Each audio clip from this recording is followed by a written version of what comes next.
Yan, hello po sa ating lahat. Shout out po sa Team Edudorien na nakasubscribe sa aking channel. Dito ay wala po tayong kukuhanin na video. Reviews lamang po ito sa gown ni Rina. Grabe. Napakagandang dalaga. Napakaswerte po ni Rina. Yan, napakaswerte nga po ni Rina sa kanyang mga sponsors. Grabe. Grabe to.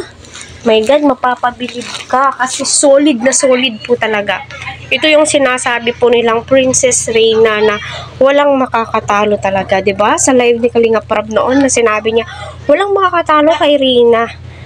Sa Key Angels man o sino man pong beneficiary niya. Kasi masasabi mo yung pagmamahal ng mga sponsor, supporters kay Rina, andyan pa rin.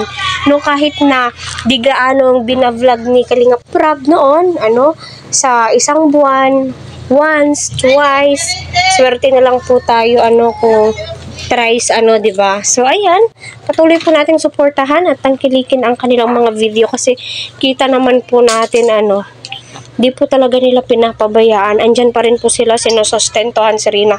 So, alam naman po natin na may bank account si Rina. My God. Insured na po. Insured na po si Rina ang kanyang future. Diba? Napakaswerteng dalaga. Kaya patuloy po natin suportahan ang buong team. Huwag po natin skip ang kanilang ads. Para sa ganun, ay marami po pong kababayan po natin ang kanilang matulungan.